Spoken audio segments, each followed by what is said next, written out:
first of all, congrats on the film. Oh, thank you. Just saw it yesterday, had a great time. I'm sure audiences will too. But actually, I've only just realised that you two directed the short Sam. Yeah. And I love that. I watched that at a festival, that was years ago now. Oh, brilliant. But you've obviously been working together for so long now. How has your working relationship developed from doing shorts to now feature film? I think we've had it's been a journey of 12 years, our kind of relationship and friendship working relationship, hasn't it? So it's been quite a long journey. We've done every level.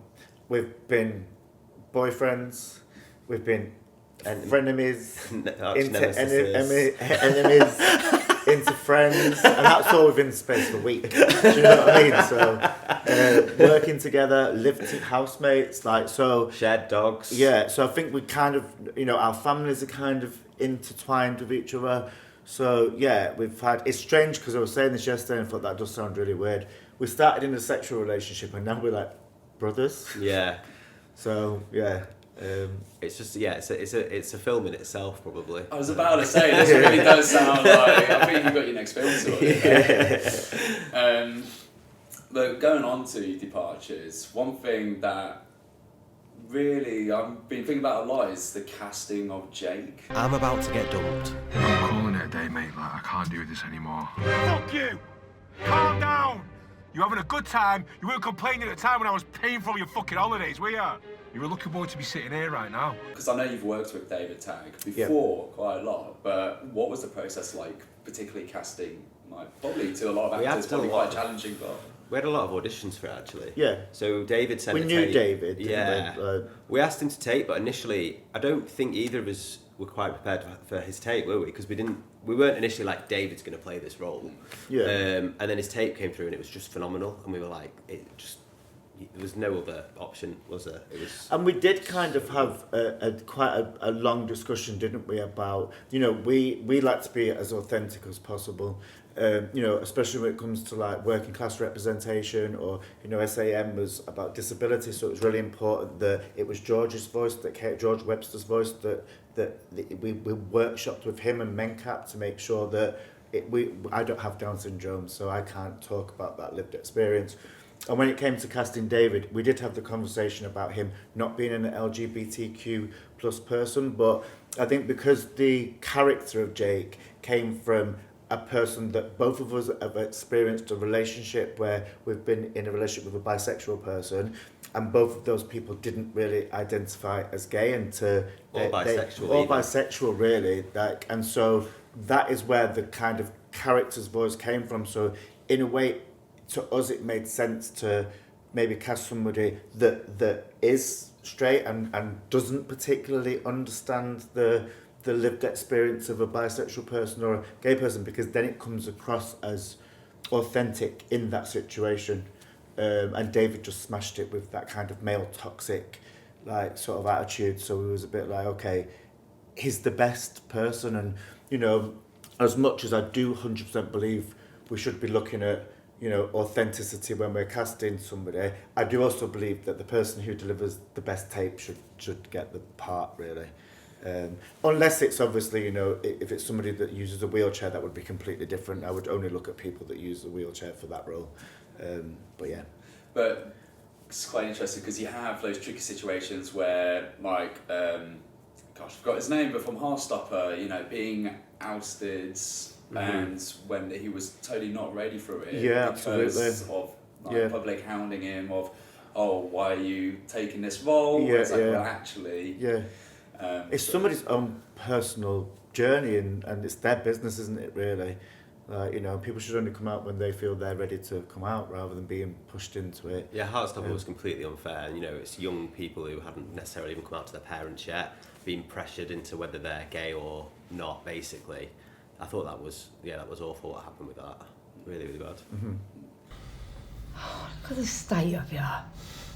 Is this you now? This is it? My mum, she wasn't perfect. Because you know what? It would have been so much fucking easier if you were just rid a bird, you know what I mean? Look at you. Jesus Christ, I thought we could have fun together. But I want a happy gay.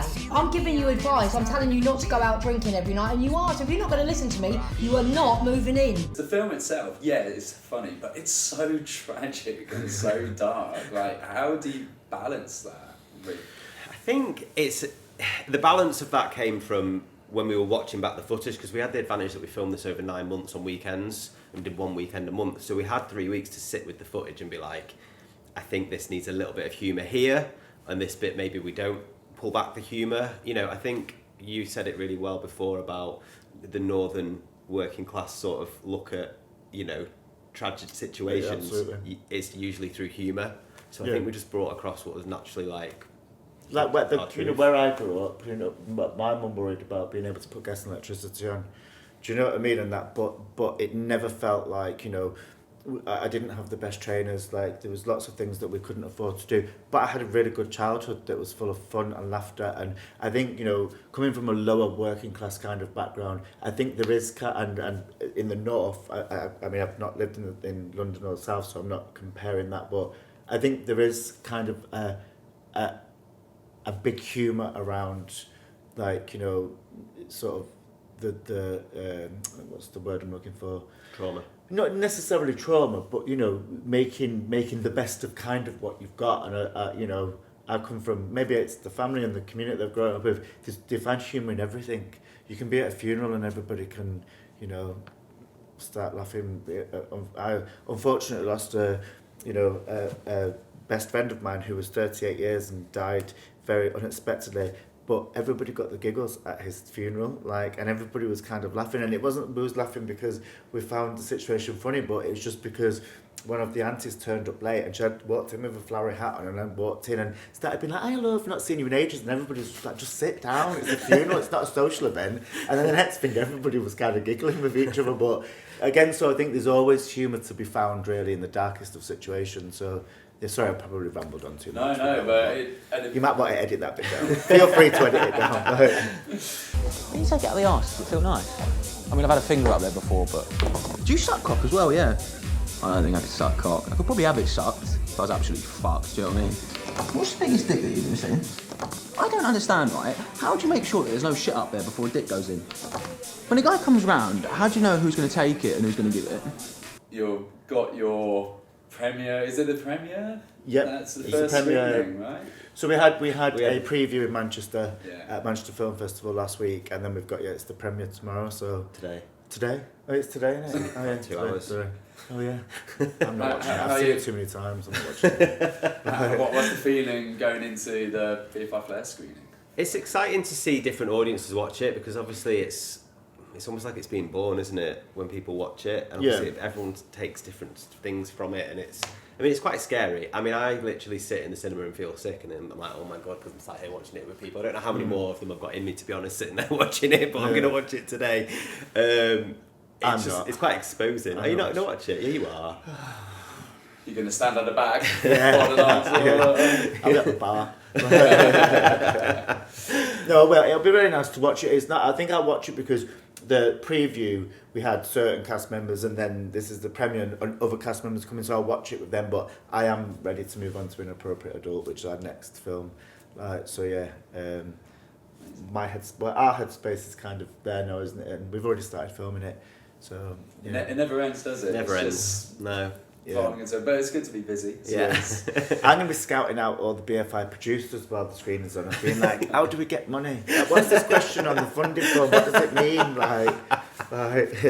that BFI funding, I've done that, the BFI funding application. Yeah. Gosh, yeah. I mean, it needs to change, to be honest with you. I mean, it's really grateful to be screening, but, you know, the fact that so many people can't access funding because the funding form just seems literally impossible to fill out. So yeah, it seems like there's a certain group of people that know how to fill it out, and so they get access to the funding. So I definitely think that is a discussion that needs to happen, and that needs to kind of change, really. But yeah, it seems to be the working class kind of people that are a bit like, how do you fill this out? Oh, we don't know how to, so we'll just make the film anyway. Do you know what I mean? But yeah. And talking about that, because there's so many connections. Seems to be like this small like group of you up north just going out making these projects. Is it like a formal group that you have, or is it just No, like it's- connections you built up? Yeah, kind of, there's a few people, isn't there? There's kind of a core group, and then there's lots of freelance people that will jump in. I mean, we've built up a team over like 12 years, haven't we, really? And kind of, Yeah. you know, we've worked with people and formed relationships, and it's a bit like a family making it. I didn't feel like we were making a film some days. I felt like we were just all together, and it was, you know, really And everybody special and kind of magic has and to have like 10 jobs. Do you know what I mean? So while David Tagg wasn't acting, we was a bit like, David, can you just run to Asda and get like loads of bottles of water and some cans of Coke and this, that, and the other? So he'd be out doing that, and you know, like we all kind of have to double up, don't we? You know, Yeah. every Friday night. At the time, I was kind of painting, decorating like during the week. I'd have a different job now, but so we'd come in on a Friday night and we'd have like shitloads of food, and we'd be cooking a big curry until like 2 o'clock in the morning for the crew, and then being like, oh god, we've got 3 hours sleep before we've got carrying to start all filming. the kit into nightclubs, Yeah. carrying it out, Yeah. like managing essays that were coming in and ticking them off sheets and running around and then being like, oh, I need to get into costume. Yeah, like yeah. it was just But wild. there's also something very nice about it because everybody just pulls together and gets on with it. There's no Like, hierarchy on set. Everyone's a runner. Yeah, basically. Yeah, everyone's a runner. Yeah, Like, yeah.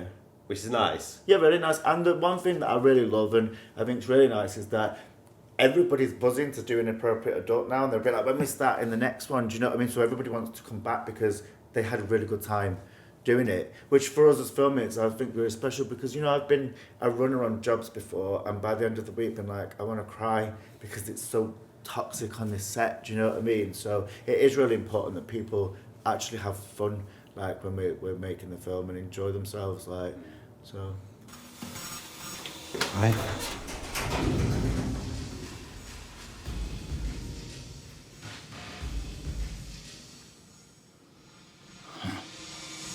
You don't look like your pictures.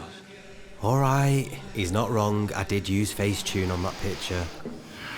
I know you're already shooting another film, and I know even at Not the end yet, of... we need funding yet, so, but yeah, it's all ready to go. Yeah, and I know at the end of Departures, you do say nobody likes a sequel, but I would love to see a sequel called Arrivals, and it's a full That's musical. already what it's called in our head, Arrivals, isn't it? We've got a trilogy planned: Arrivals, Departures, and Departed. Yeah, I think so. But I want a full musical. Yeah. That was great. Yeah, I know. It's- And do you know, it was so lucky because the guy who wrote and produced that is Elliot Kennedy, who's a Grammy Award-winning like songwriter. He wrote all the Spice Girls songs, Take That, do you know what I mean, Celine Dion. So, and woke up in the middle of the night and was a bit like, I had a dream that Jerry Halliwell and Mel B told me we should contact Elliot Kennedy. And so I ran downstairs to Jim and he was like, what are you on about? I said, just contact him, he's going to like write musicals for us. And we couldn't find him, so I found him on Facebook and was just like, oh yeah, Elliot, I've had a dream about you. And Mel B and Jerry pulled up in a Fiat Punto and said, like, will you write a song? And he Facebook us back and was like, yeah, okay. And then we went to the studio And and so we we've did had it. 3 songs that he's written and recorded for us, like, and yeah, he's ready to go with a musical. So I look forward to seeing it. Thank you. Right. Cheers.